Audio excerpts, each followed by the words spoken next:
It's my pleasure to welcome you to the Angius Gymnasium. That sounds pretty good, doesn't it? Long overdue. The Angius Gymnasium. Did you hear that in the front here? I'm Mel Kahn, chairman of our Gym for Dude committee. I played basketball for Dude and graduated in the class of '59. He was my boyhood hero during my high school years, and I was also proud to be his sponsor in the Los Altos Rotary Club in 1983. I'd like Dude's family to please stand and be recognized. Just give them a little.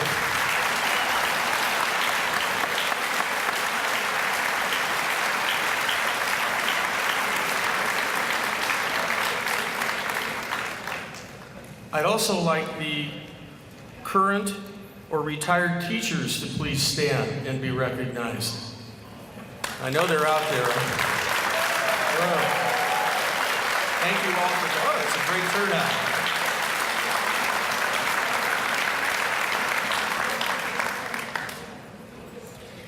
And now I'd like all the Los Altos High School graduates to please stand. Whoa.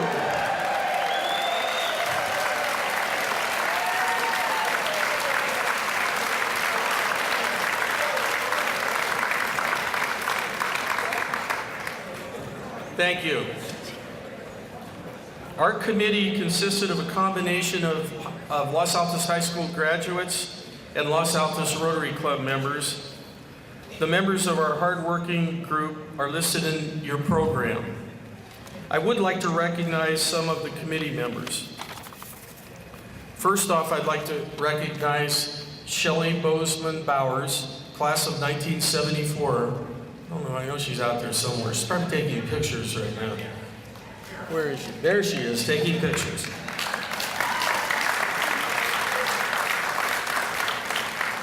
She and her husband Mark did the cabinet out in the front of the gym here in the lobby that is very professionally done because they're professionals. She was a great find for our committee. She's been involved in that. She was involved in the video. And as you can see, she's taking pictures now. She was always there when we needed some help. Thank you, Shelley.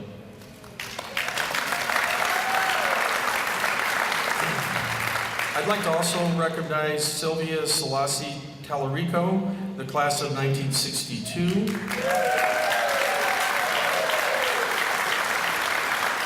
She is a student here, and Dude hired her to be a biology teacher, and she taught here from 1967 to 1977. A Dude said I had to have her on the committee, and he was right. Boy, was he right. Sylvia prepared the petition and information booklet for the school board. She did all our online coordination with the high school class leaders, and anything else that we asked her to do. I'd like to also recognize Mary Prochnow. Anyway, I don't know where you, Mary. I know she's here. Oh, that's right, she's speaking. Mary is at the Los Altos Rotary Club, and she took charge of the Dude Angus Leadership Scholarship Fund. And also Jane Reed. Is Jane? She's here somewhere, but Jane Reed is in charge of today's dedication event and really knows how to put these kind of functions on, as you can see. And also Dick Henning from the Los Altos Rotary Club. He did the presentation to the school. You're giving him a hand. Okay. Dick did the presentation to the school board. He's in charge of today's program and gave us great advice throughout this whole process. I'd like all the committee members to please stand and be recognized.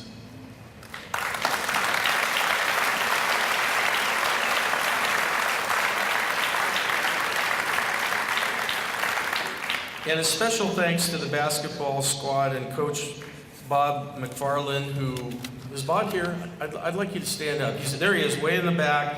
He's just been very helpful in this whole process, and we thank you for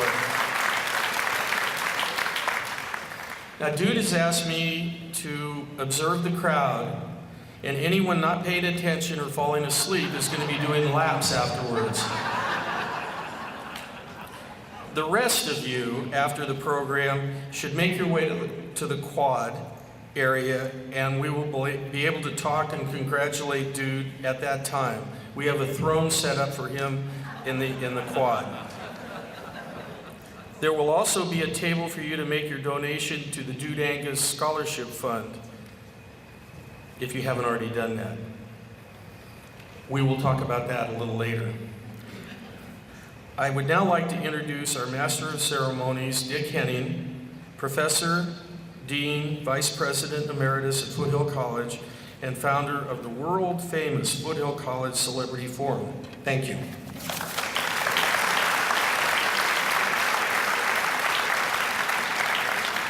Does that sound as good to you as it does to me? The Dushan Dude Angius Gymnasium. Thank you, Mel. Make no mistake that the person most responsible for what's happening here today is Mel Kahn, a former student and superb athlete in high school while he was here.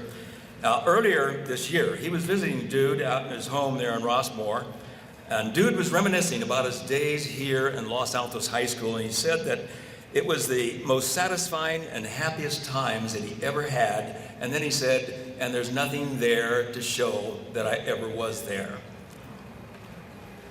When the Los Altos Knights were changed to the Los Altos High School Eagles, all the trophies were destroyed.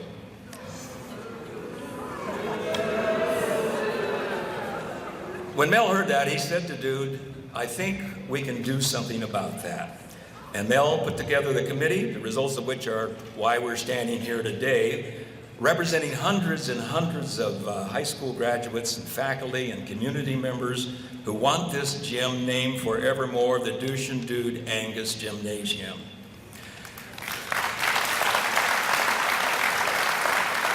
Now we really do owe a large debt to Mel Kahn. He's been a longtime friend of mine, as his parents were before. And I've never been more proud of him. I think this may be Mel's finest hour. Now, I know Dude for over 50 years.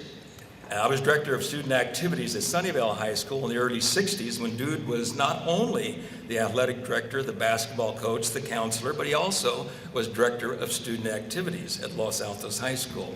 And I've been in the Rotary Club of Los Altos for 46 years with Dude, and I'm a founding member of the Rotary AIDS Project that he put together in 1989 when he was president, in the memory of his son, Steve. Now, over 50 years ago, Dude was a legend then. He was known for the PE curriculum that he had set up here at Los Altos High School. In fact, it was known throughout the county, and Stanford University used it for the prototype and sent students from Stanford down here to observe the program that then they would set up in schools when they went in to teach and coach in various places.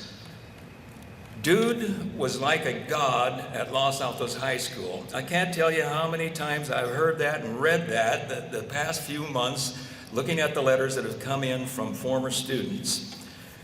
It is true, Dude had the uncanny insight into young people's problems, their dreams, their aspirations, their potential, which resulted in him becoming a father figure to many of the students. He never said a negative word about anyone. He has faith in people, and he's always looking for the positive in people, the good in people, how to bring out the best in people, and he does that in spades. As a principal, he didn't hide in his office. He spent much of his time roaming the campus, chatting up students, teachers, janitors, and other school employees. It was a natural thing for him to do. It's part of his personality. But as a result, he forged close ties with all these people, many of whom have become lifelong friends. He has incredible memory, absolutely incredible. And he's an excellent listener. He pays careful attention to you. He wants to know what you have to say, and he really is sincerely interested in you. He has changed lives, and he's saved lives through his dedication to educating young people and through his 25 years as leadership of the Los Altos Rotary AIDS Project. AIDS in 1989, that project, the year that Dude was president of Rotary, in my opinion, never did a more decent, kind, loving, caring, hard-working man live in this world than Dude Angius.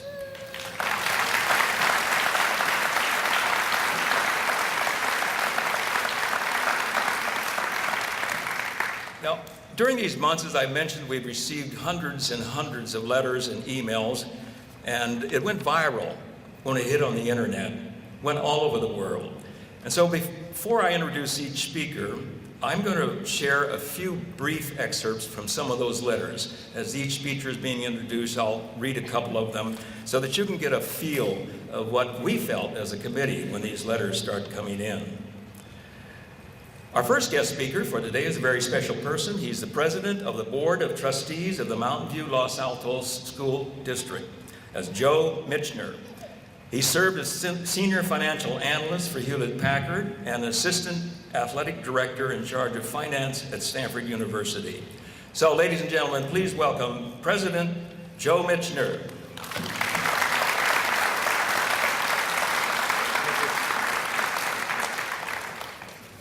I'd like to start off first by introducing a few of my fellow board members who are also here today. Judy Hanneman, Debbie Torok, and Susan Sweely.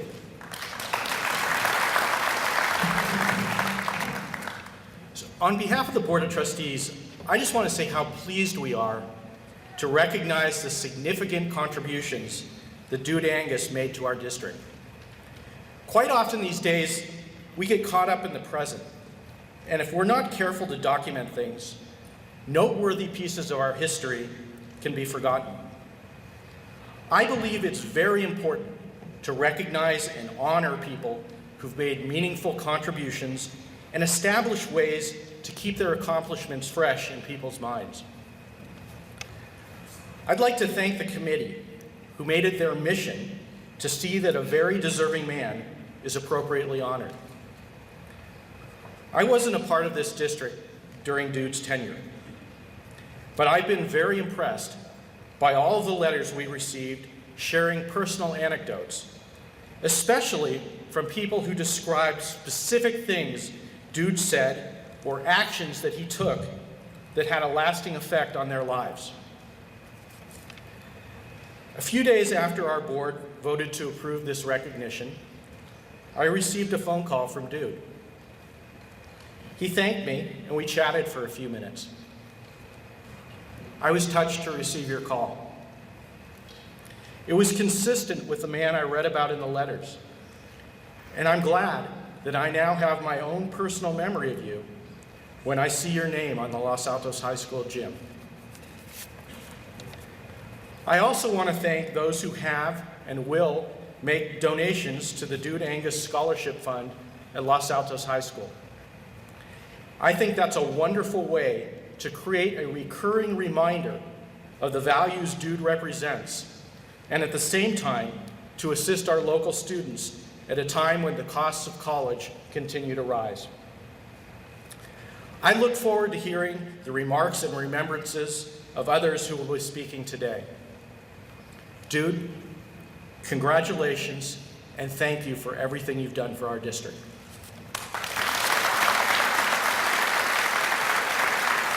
Thank you, Joe.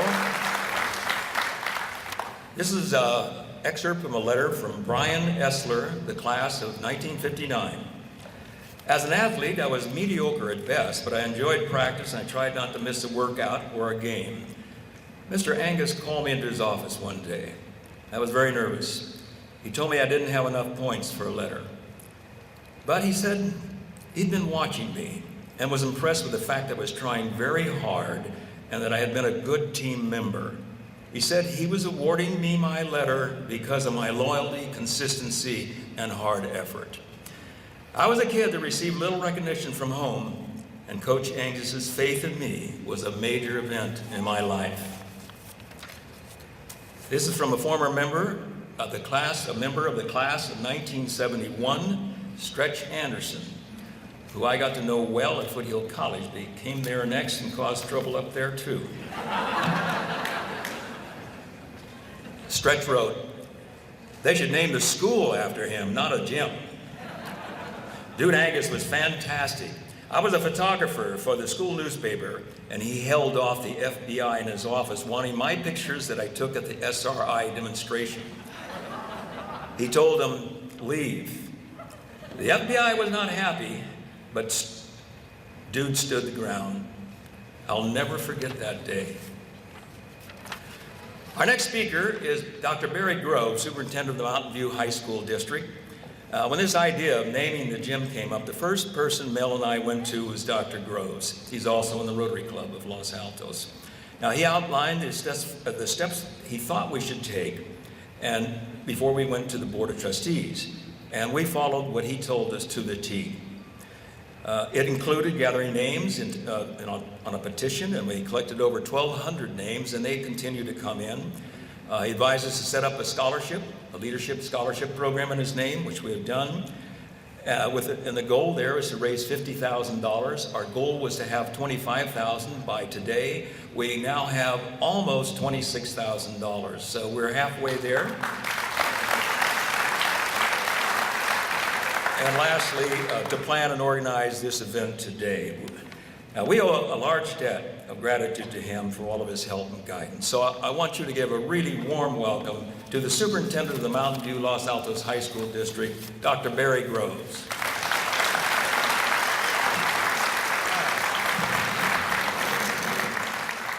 Thank you, Dick and the committee. It really is a delight for me to be here to help dedicate a gymnasium and honor a great man. Seems like just a couple of years ago, I was here as part of a dedication for a track outside here, and as I was walking in, I was looking at that track and thinking about Leo Long and what he had done at the same time that Dude was here. And then I thought about all the record holders that we had here at Los Altos High School, national, state record holders. And some of those records are still in place today. And then I thought, how are we going to beat all those records than when Dude and Leo were here? So this summer we're redoing the track, and we're hoping that it's going to be much faster than the track when you were here, Dude, and hopefully we can break those records. So, why did the school board unanimously agree to name this gymnasium after a former Los Altos High School graduate? After 60 years, this gym had no special name for those 60 years. The MVLA High School District has a very, very high standard for naming buildings, especially those that are the largest on the campus. At Mountain View High School, the sister school, their gymnasium is named after Chester Awalt. Chester served as a school board member for over 30 years, and he actually donated the land for the school, and the school used to be named after him. So Dude has gone way beyond just giving the land, serving for 30 years, but having such an effect on kids for the rest of their lives. By all accounts, Dude is a great guy. He has always been kid-focused, and after he led education, he maintained strong community commitments, as seen by the incredible number of folks willing to come out on this wonderful Saturday, and the number of emails that I have received, comments and letters. Dude obviously had a big influence on students. As an educator, many times we don't comprehend the impact that we have had on the lives of the students when they're currently in our classes. As Dick had mentioned, Dude was a teacher, a coach, athletic director, counselor, head of student activities, as well as being the principal. More than any principal that I am aware of, Dude has made a point of staying connected to his students.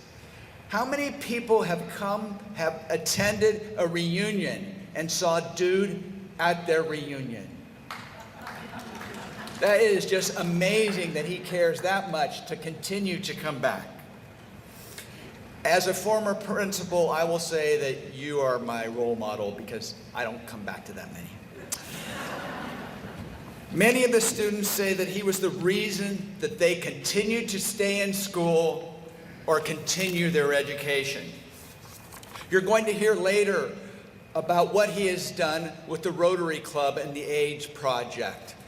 Back in the 80s, just an incredible beginning to conquer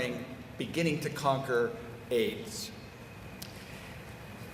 Before you leave today, I'd also like to remind you again what Dick did, that there is a scholarship in Dude's name that will be given every year to a Mountain View High School graduate, Los Altos High School graduate, a Walt High School graduate, who has shown leadership as well as need. So there will be a committee formed for that. And it will be located outside of the theater. Lastly, I would like to thank Dude for setting the standard for what Los Altos High School has become. He set the base for what has come after. Los Altos High School, just last week, was recognized again by U.S. News and World Report for being in the top 1% of high schools across the United States academically.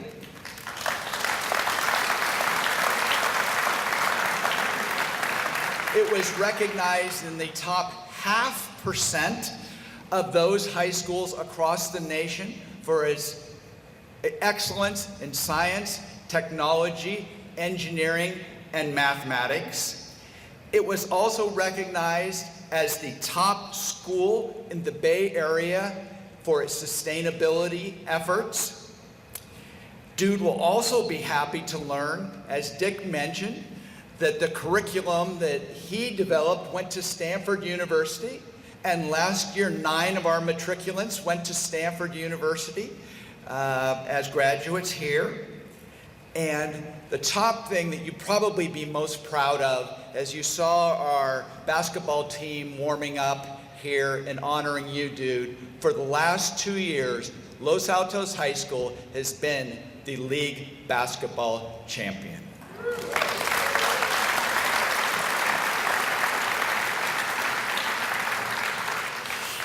So in conclusion, when you say that you are going to Los Altos to watch a volleyball game, a badminton, or even Dude's favorite sport, basketball, you will no longer comment that you are going to the Eagle Gym. From today forward, you will just say that you are going over to shoot some hoops at the Dude. Congratulations, Dude, and thank you for listening.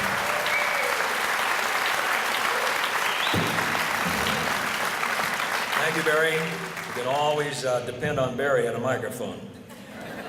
This excerpt is from a mother. What a wonderful idea. My five children graduated from Los Altos High School while Dude was principal. He was always approachable, and he seemed to know every student by name. My children were so lucky to go there while he was there. And that's signed by Mrs. Joan Shine.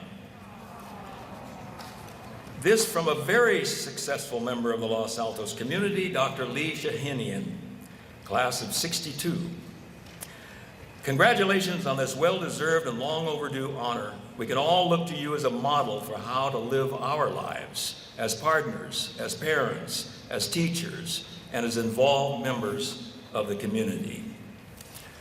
This one is from the class of 1975, Kathy Lira, former director of the Chamber of Commerce and now with the town crier and a member of the Rotary Club of Los Altos. She wrote this: "This is such a deserving honor for a man who really helped make Los Altos High School the wonderful, enriching place it is today. He knew us all by name and would remember little tidbits about us to strike up conversation. Most of the girls were smitten with him. I can still see him striding out of his office, heading across the quad with the sea of kids partying. The word spread, the dude is on the deck. This is a man who cares, and lucky for us, he chose to come to Los Altos High School. And now to introduce our next guest speaker. In 1971-72, Andrew Tink was an exchange student here at Los Altos High School from Australia. After returning to his country, he went to college, graduated, became a barrister. He then served in the Parliament from 1988 to 2007 and stepped down for health reasons, which was very unfortunate because there was a considerable support for him to become the Prime Minister of Australia. It is true. He has won multiple awards and honors for his 3 books and is much requested public speaker around the country. He's now serving as professor at the University Law School in Sydney. So, ladies and gentlemen, please welcome Andrew Tink.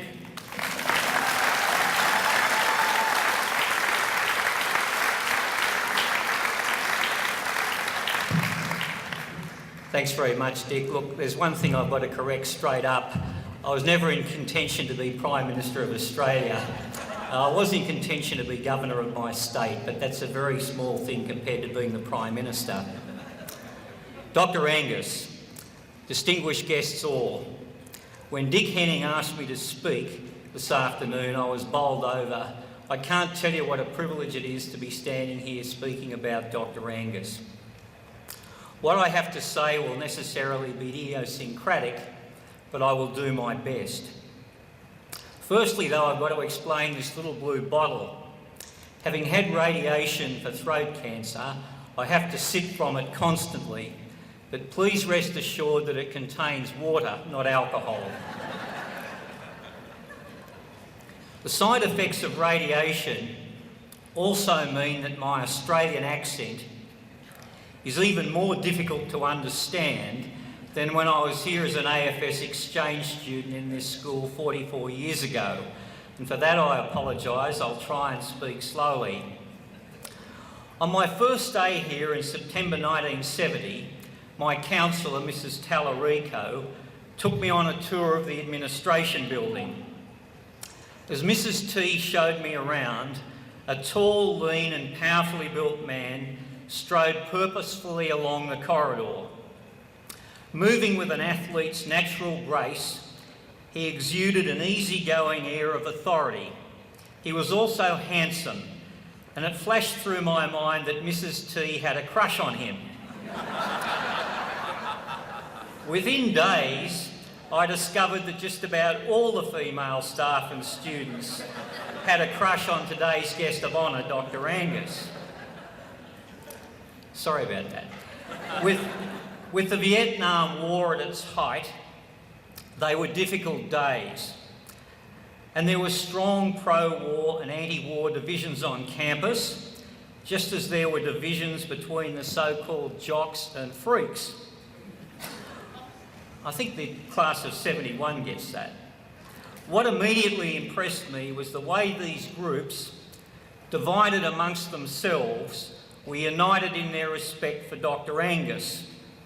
Not because he was the principal, but because of the personal example he set and his even-handed way of treating everyone, firmly but fairly. Having been interested in politics since I was about 10, I gravitated towards student government. For the spring semester of 1971, I was elected student body vice president, later moving up to the top job when the president stepped down. Looking back on those days now, some of my rather juvenile and dictatorial behaviour would make even the current Russian president blush.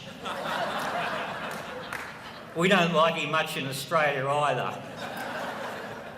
And it was Dr. Angus who set me straight, especially with some plain talking about my overuse of the school's public address system. Many years later, after I'd been elected to Parliament, I often recall Dr. Angus's admonishment to be even-handed whenever I was tempted to indulge in the sort of excesses to which politicians the world over are prone. After returning to Australia, I kept in touch with the class of 71 and attended a number of their reunions. To everyone's delight, Dr. Angus would always be present. You never missed one that I attended, never.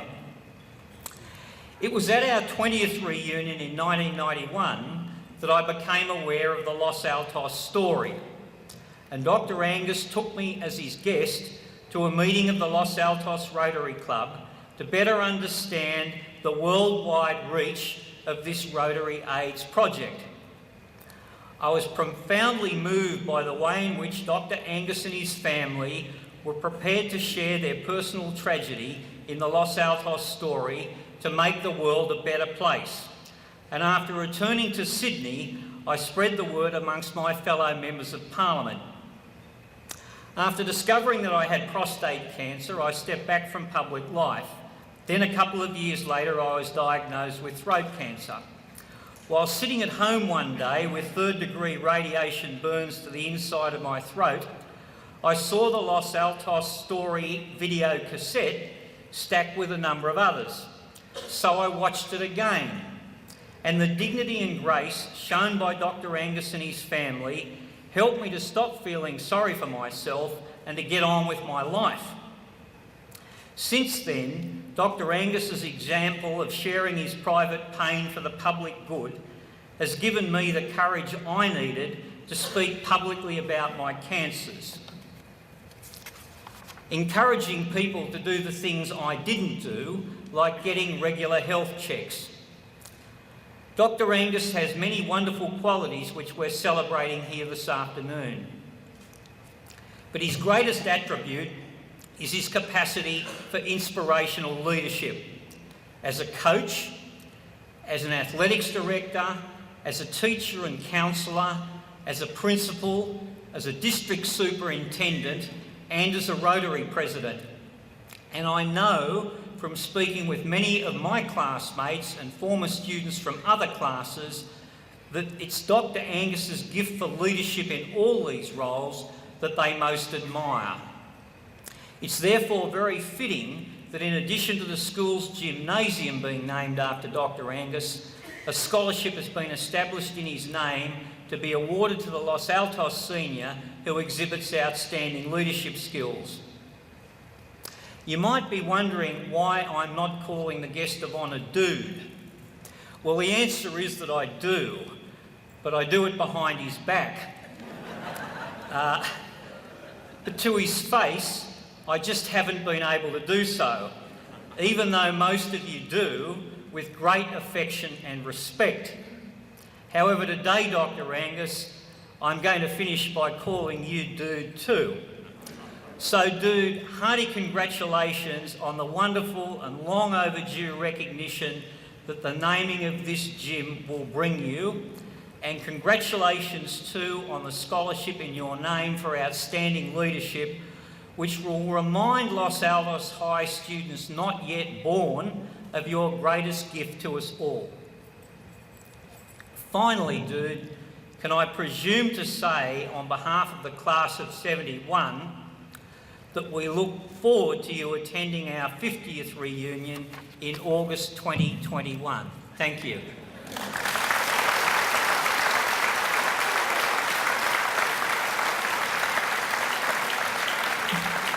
Thank you, Andrew. And thank you for teaching us how to speak proper English. This one is from Christine Caviglia Madden, class of 1964.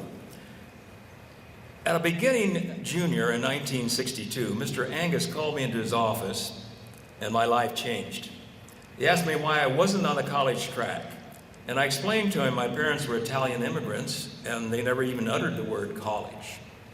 He handed me some information and told me to take it home, talk it over with my parents.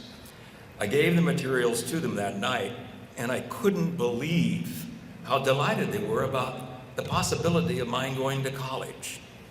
I went to college, received a master's degree, and taught school for many years. Sherry Ellison wrote, "The mark of a true leader is one who is astute enough to recruit, identify, and hire extraordinary talent," and that's what Dude did.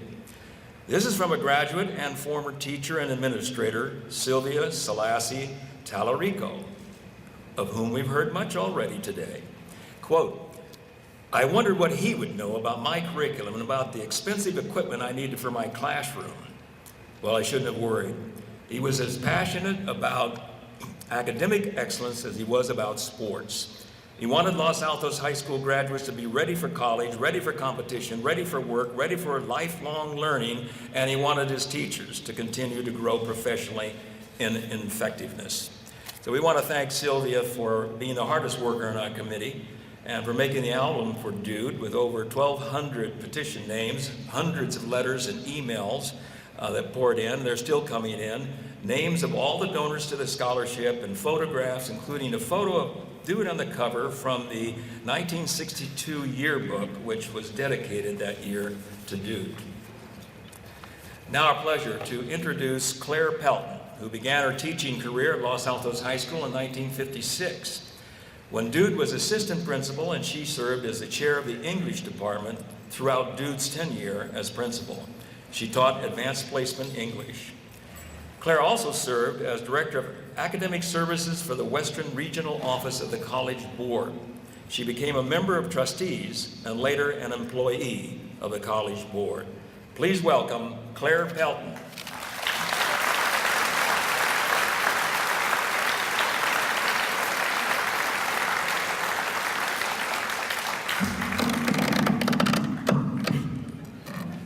I'm getting taller. I came to Los Altos in 1959. That was a very busy, challenging year here at the school and outside in the universe. The first students I taught are now 70 years old.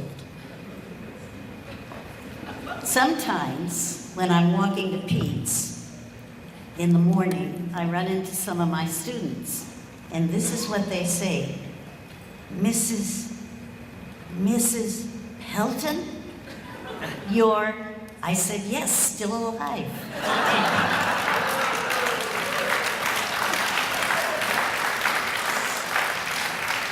I mentioned that it was a challenging year because of Vietnam, because of the civil rights riots in the South, because University of Alabama, 3 students highly qualified were met at the door of the college the first day by the governor of Alabama, Wallace, and they went in proudly, but under guard, because John Kennedy gave a momentous speech on civil rights and said it was time for us to do our job.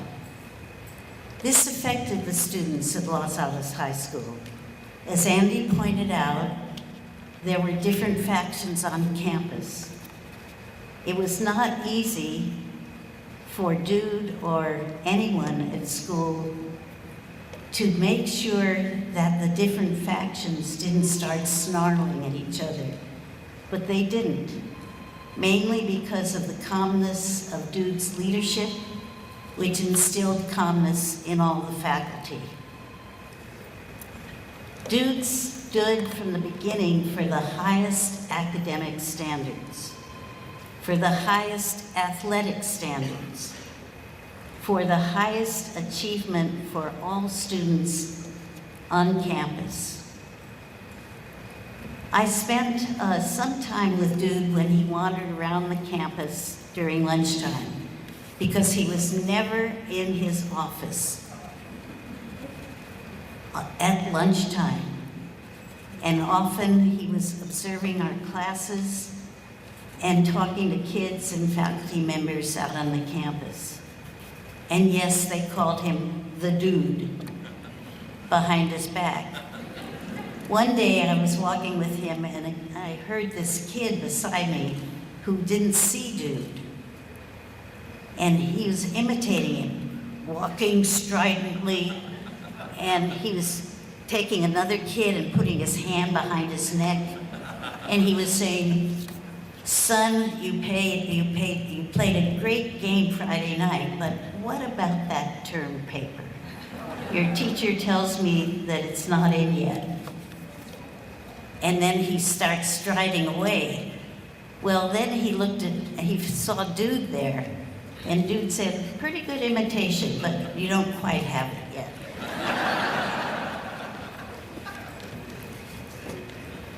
Dude stood for a number of things. I'll get these down to just 4. But he didn't talk about them. He didn't lecture to us. As they say in the business world, he walked the talk, always. At our department chairman meetings before Dude came, we would snarl at each other because, especially during the budget meetings. And Dude finally put a stop to this by not telling us to stop, but saying, when you want some extra money for your department, give us a justification. Some years, PE will need more money than you. Some years, English will need more money. And that put a stop to our snarling. We spent our time trying to justify what it was we needed, and also trying to coordinate our needs. For instance, one year, English was transferring from the one anthology that we used to teach with to a number of books, so we needed more money. And the other department said, okay, that makes a difference. Next year you'll support me. It changed the whole tenor of what we were doing in our academic departments. Dude was interested in having academic resource centers. So suddenly we had a resource center shared by English and social studies. We had one for science classes, one for foreign language. And in a way, this really replaced the totally ineffectual study halls, because when kids needed help in physics, they'd go to the science center.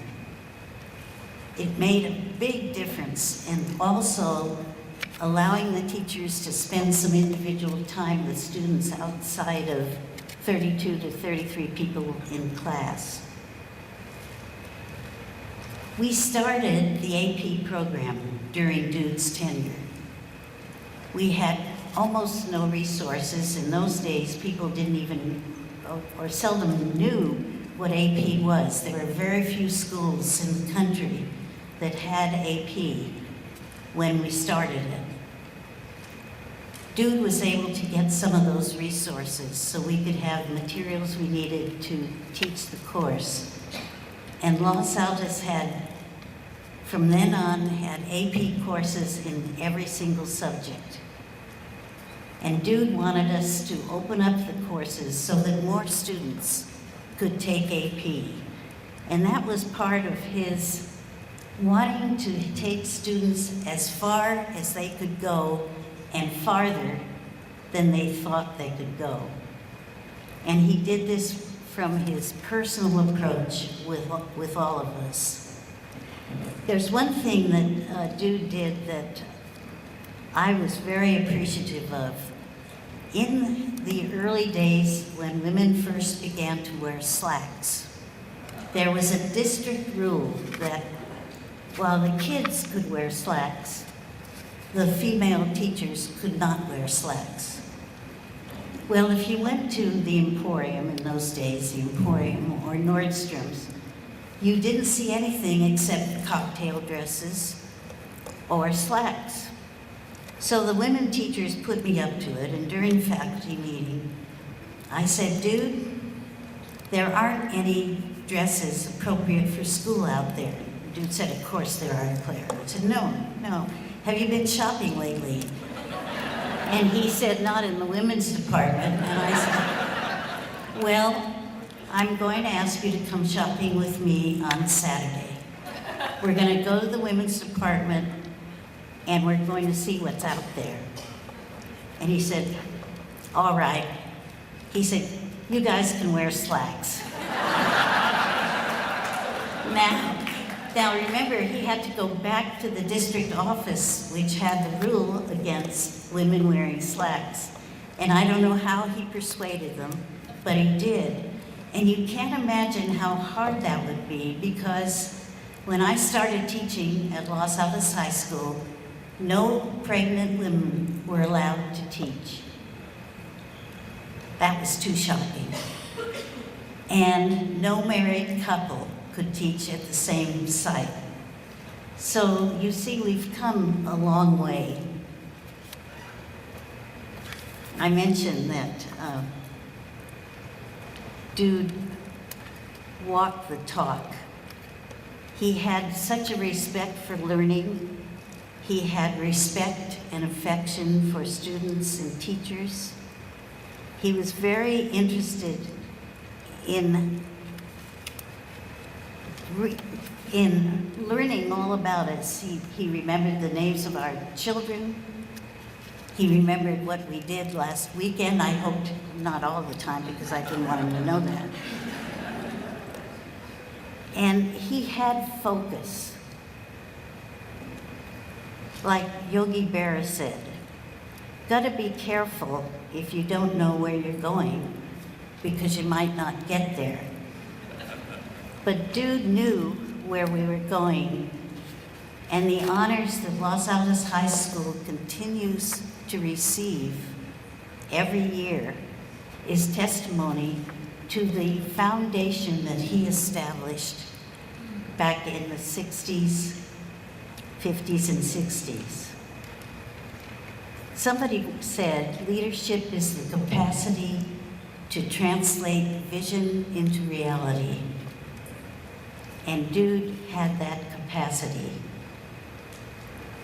A great teacher never tries to explain vision, his vision. He simply invites you to stand beside you and see for yourself. We stood beside Dude. We've seen what he could do, and we've seen what he still does. Thank you.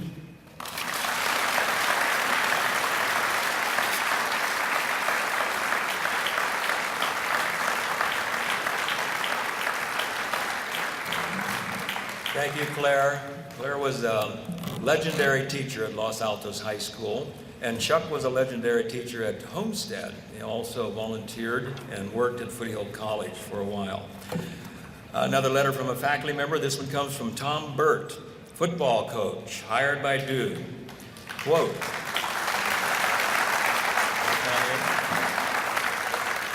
Dude, words cannot express my sincere gratitude to you for giving me the opportunity to serve with you at Los Altos High School and the continuing family friendships we share. They both live at Rossmore. Your dedication to honesty, integrity, family values, eternal optimism, and your fellow man are attributes we should all try to emulate. Leah Long, Los Altos High School track coach, also here today.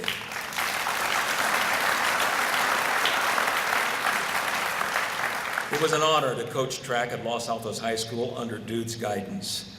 And Dude hired and inspired so many of us who were fortunate enough to be part of the legendary programs developed at Los Altos High School. Dude's leadership was at the top in so many ways. Gym for Dude is a wonderful, and thanks so much to all the people who make happen. Thank you, Leo. Mary Prochnow, our next speaker, is a dear friend of mine, who is a member of the Rotary Club of Los Altos. She joined the Rotary Club because she wanted to help with the AIDS project. Before long, Dude appointed her co-chair, and she's been serving on that committee for nearly 25 years. So she's going to talk a little about the Rotary AIDS project started by Dude. Please welcome Mary Prochnow.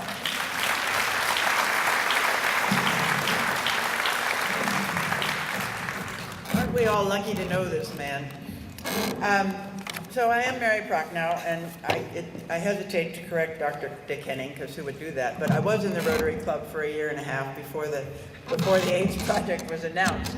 I actually joined Rotary because I was so impressed by their Polio Plus program, which in part inspired our work on the Rotary AIDS project. I had the privilege of working with Dude from the very first day of the project. And as I look at you, family members, I think how proud you must be. I watched you throughout this last 45 minutes and watched the smile and the pride as it goes along. I think you know the rest of us feel the same way about him. We just feel like we're the lucky ones to have known him in the capacity that we have. He's changed the world. He changed people's attitudes. He changed people's hearts and their actions. He changed me. I'm one of the lucky ones. For those of you who might be unfamiliar with our project, let me just share a few memories. And I know the chairs are hard, and I'll try my best to be brief, but that's tough. Drew took over as president of the Los Altos Rotary Club in late June of 1989. A president generally has a theme or project for the year. Dude shocked the club by revealing that his theme revolved around AIDS. His beautiful and talented son, Steve, had told the family at Christmas time that he had HIV. Dude was, in his own words, lit up by the Spirit of the Holy Ghost. Don't you cry, Dude Angus, or I'm not going to make it. He had been lit up by the Spirit of the Holy Ghost to do something about AIDS. He asked for help. 10 Rotarians immediately came forward. 7 of them are here today, of those original 10, and I hope they'll stand up. Bob Burka's over there. Roy Lave is up there. We have Jean Newton and Joe Renati. Dick Henning, I think. Have I gotten everybody?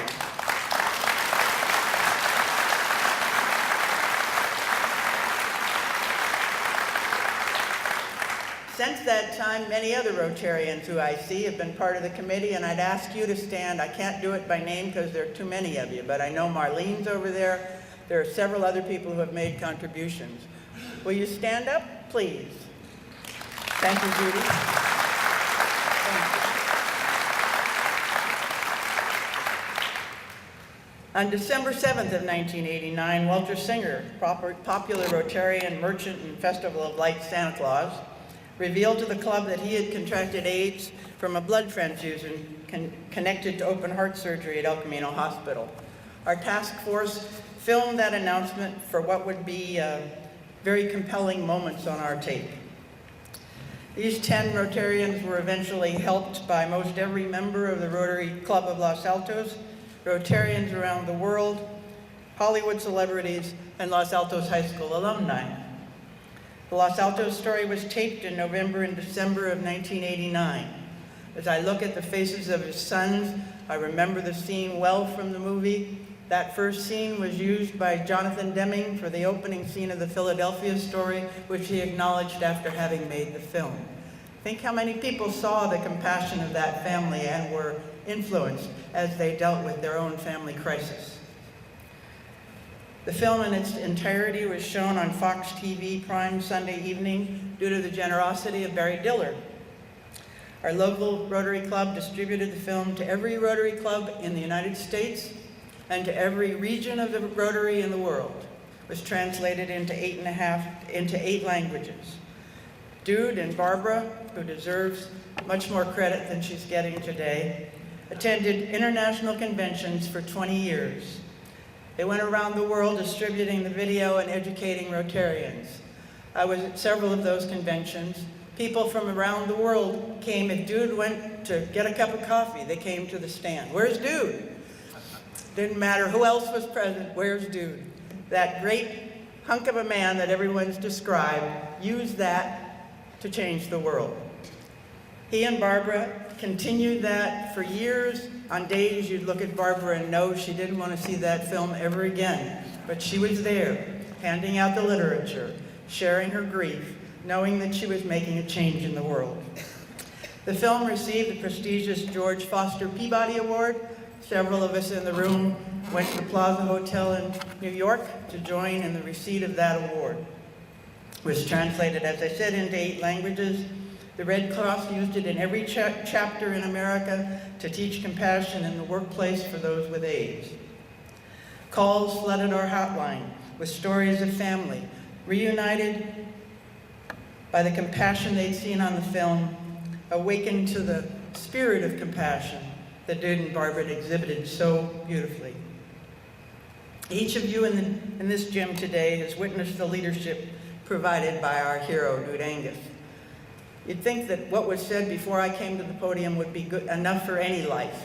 You think of the number of people that were changed at the high school, whose course in life was changed because of this man. And yet for the last 25 years, he's changed the world's attitude toward a horrific disease. Many people are proud when they say they've changed the world. I think Dude's greatness comes from the fact that all of those of us who work with him have the privilege of feeling as though we've made a difference. It was described by everyone. He grabs you by the nape of the neck. There's not too many necks he can't grab. Grabs you by the nape of the neck and says, "You can do better than this." And he never says it quite like that.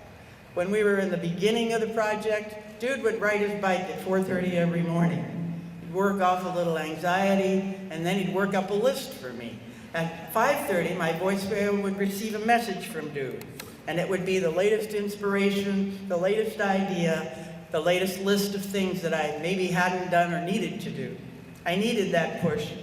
It made me feel wonderful. So, most of all, I think we're just a very lucky group of people to be with this man today. And as everyone said, we're going to collect some more money outside. I think we're at $27,000 of the $50,000 we'd like to raise. My last point will be about one of the nice letters I got with checks. That's the fun part of collecting checks. A donor sent a note. He's a strong environmentalist, and he sent his check. And with it he said, "I hope that by supporting this scholarship, there will be a young person who will lead the world toward better practices in environmentalism." And I thought, that describes what he's done for so many of us. We all believe that Dude can change the world, and he has. Thanks, Dude. I think we all love you.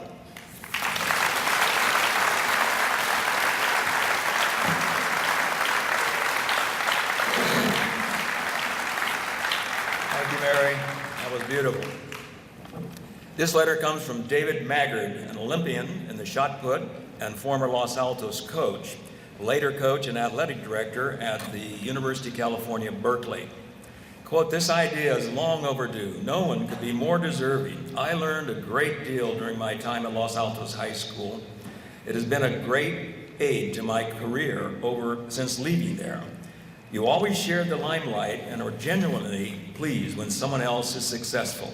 You're one of the most successful human beings I know." This is from Frank Bonzel, a faculty member, who has been friends with Dude for over 50 years, 56 years. "The beginning of the year parties at your home were so much fun, and Barbara always outdid herself with the dinners. Life has thrown you a few punches, but we have never known you to be anything but upbeat and positive about the future. As long as Los Altos High School stands, your name will be found in a place of honor as someone who made a difference in the lives of students and faculty who had the pleasure of knowing you." Before I bring Dude up to the mic, let me tell you a little bit about what happened here in this gymnasium about 40 years ago or so. Dude was undefeated in one-man volleyball with as many as a dozen players, students on the other side. He was a badminton champion, losing perhaps 5 matches during the whole time that he was coach. Another thing he did in this gym was to make 108 consecutive free throws. 108 without a miss. No player on any of his teams could beat that mark. His name is on 4 league championship trophies, and one of them being the first league championship by any Los Altos high school in 1957. During the 1963-64 year, Los Altos High School athletes won every varsity championship in the 10-school league, which had never been done before in Santa Clara County. At Stanford, Dude did 36 inches in the vertical jump, That's 3 feet high from a standing position. That's incredible. I might ask him to do it here in a minute. In the education of young people, in the support of faculty, and in the affection and love of one's family, there are legends, there are icons, and then there is Dude Angius. Dude, I think it's your turn. Come on up.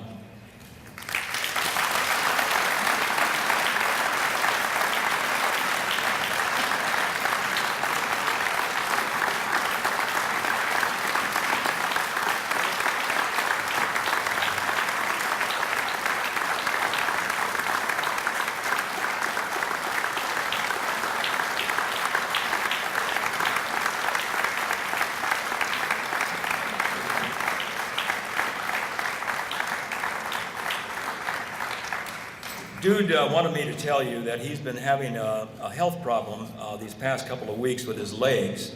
His muscles are just not functioning well, but he's now going through therapy and building his strength back. Now, as many of you know, he is legally blind. He has macular degeneration, and that's gone south just recently, the last couple of weeks. His left eye has some peripheral sight. But he's as sharp as ever. He still has that incredible memory, and as far as I can tell, he still has all his marbles. Nothing gets by him. So, ladies and gentlemen, here is the Dude.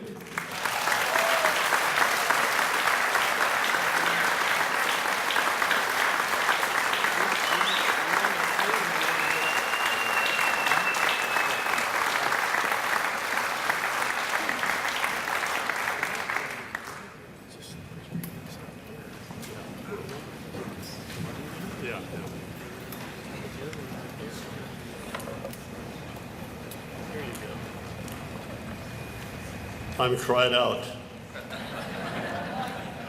What a bunch of people have worked, pardon me, about this voice. I have to explain that. I started to sketch out what I wanted to say to you today, 3 or 4 weeks ago. As Dick mentioned, I'm legally blind.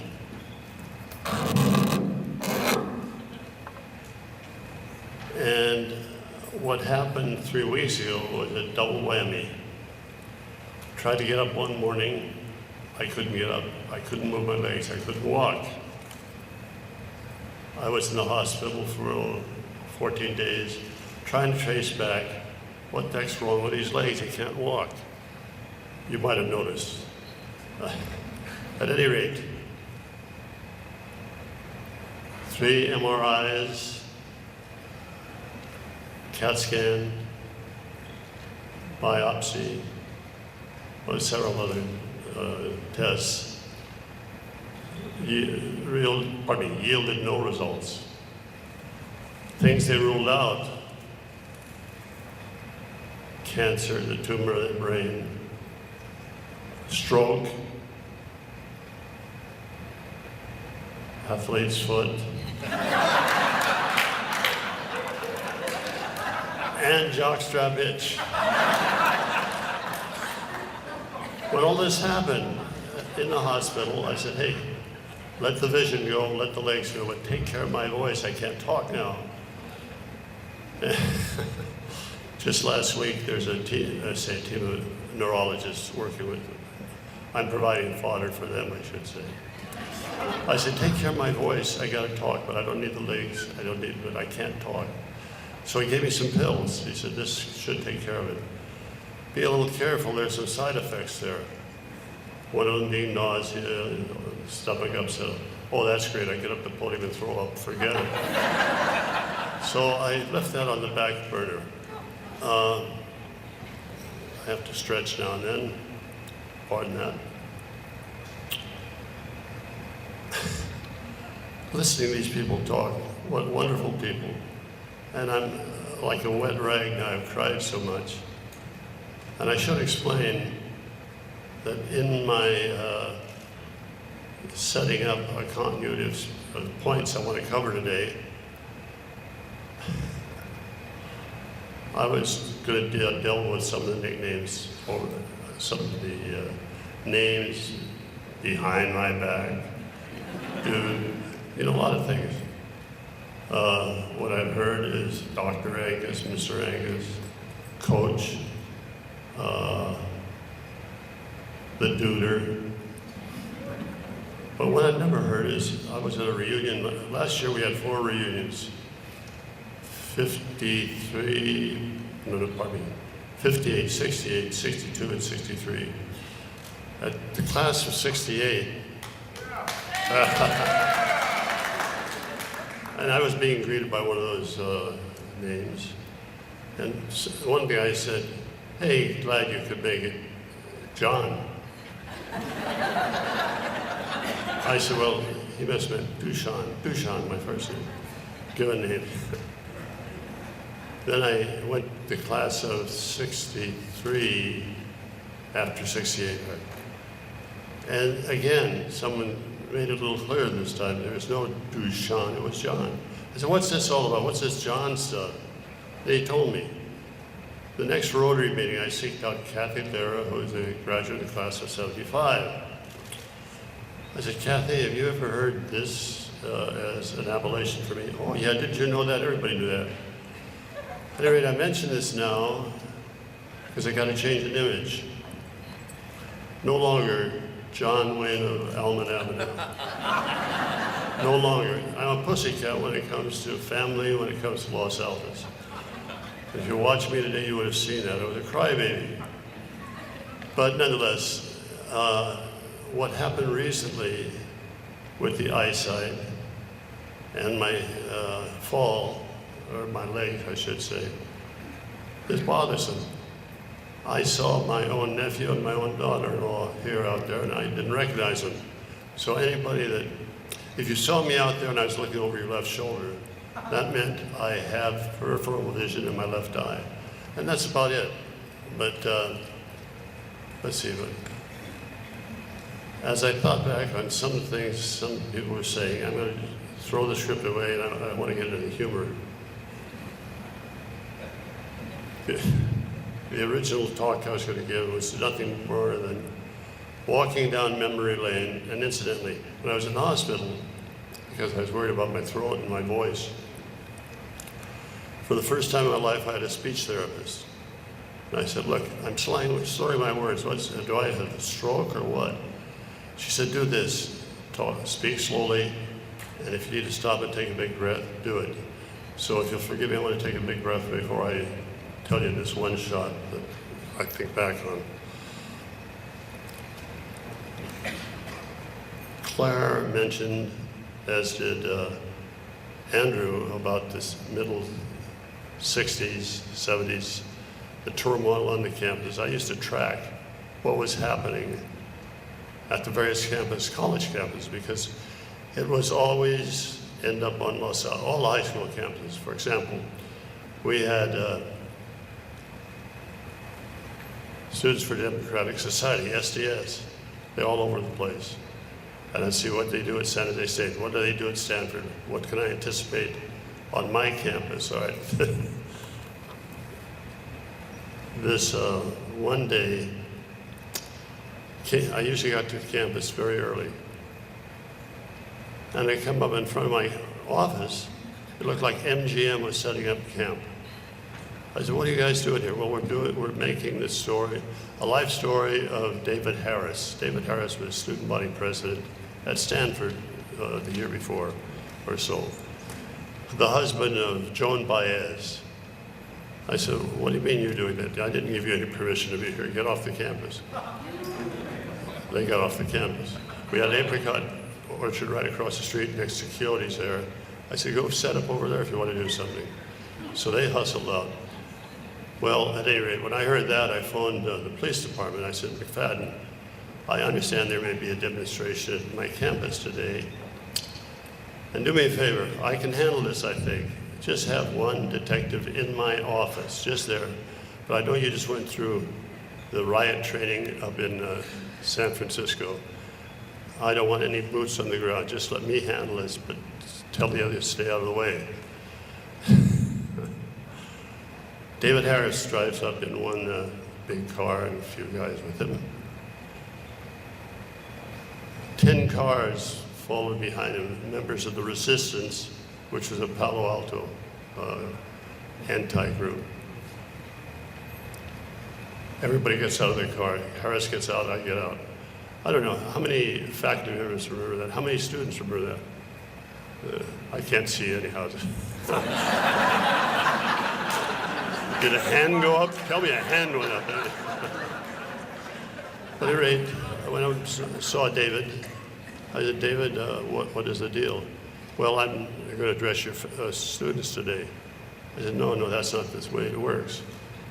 Once a quarter, we have we call it open end, where students can put together a program as long as they have a faculty advisor. And if it's a controversial situation, you have to have equal representation by faculty. Well, you missed the deadline. That was last week. Where were you then? I wasn't invited. Well, David, here's the deal.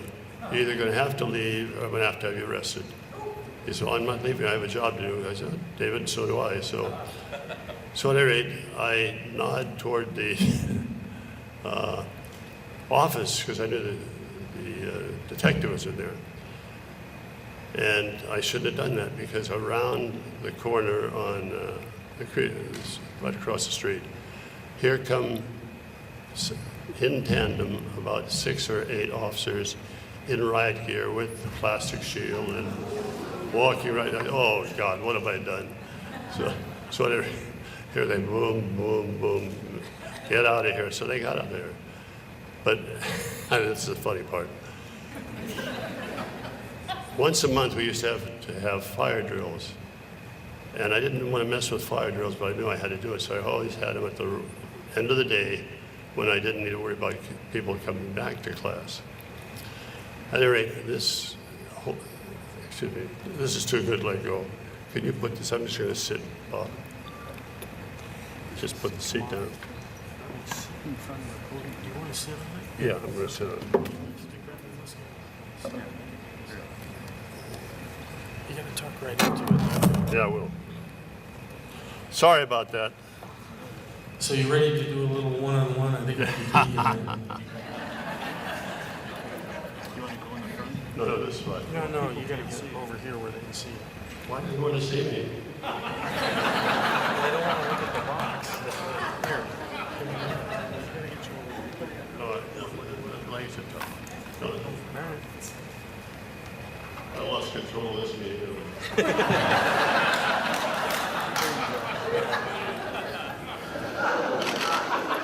At any rate, because that sort of created a little furor on campus, I felt, okay, I'm going to have to meet with the students on this one. So we got them all back in a class, and I went on the PA and I said, we're going to have an assembly at the end of the day in the gymnasium. Please attend. I'm going to explain a little about what happened today at noon.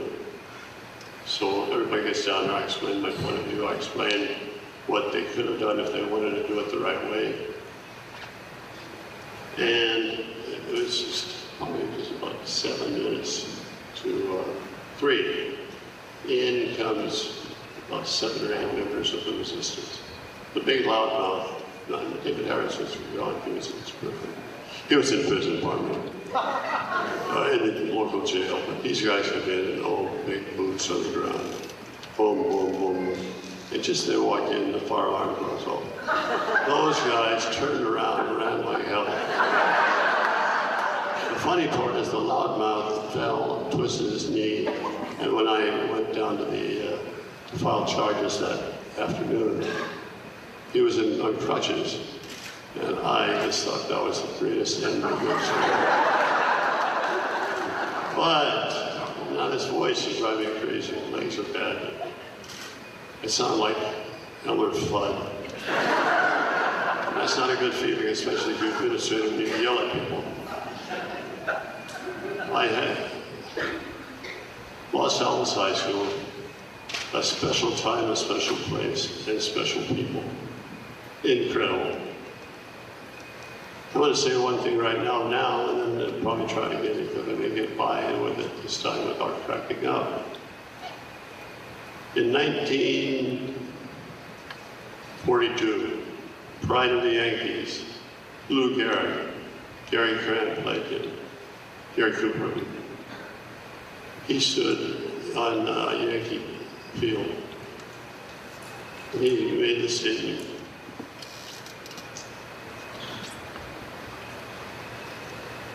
Today, I consider myself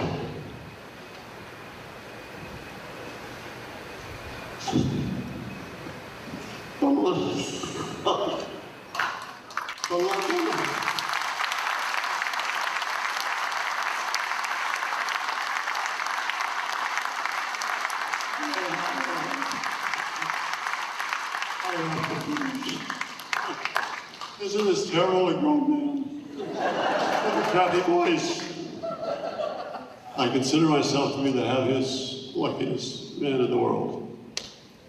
That's all I think.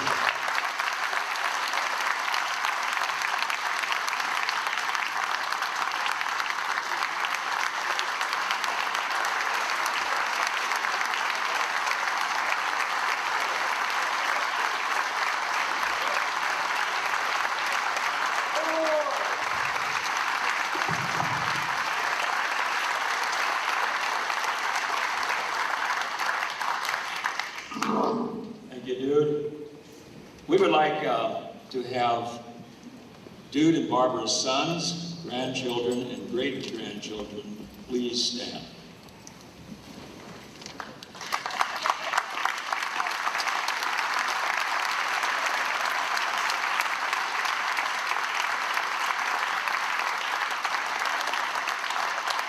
And the one and only Barbara Angius.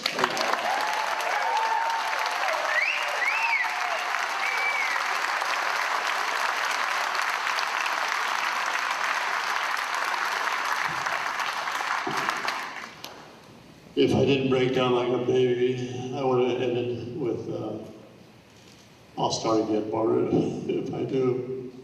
She is everything. My very best friend for 63 years.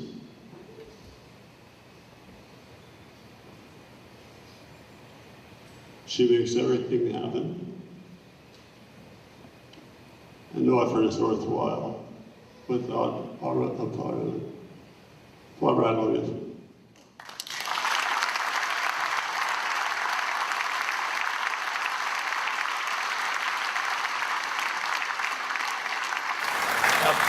This program is coming to an end. Because we cannot serve any food or drinks in the gym, we would like everyone to go outside, and that'll give us time to take Dude up onto the steps of the theater where you can come up and greet him if you wish.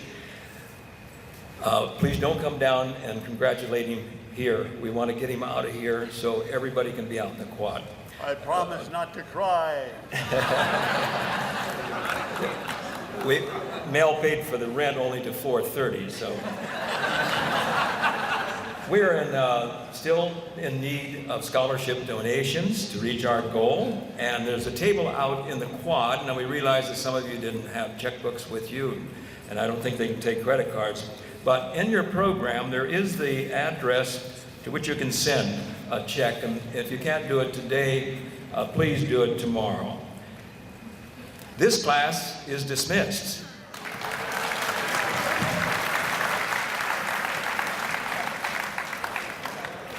I'm going to do this part now. Oh, let me see that.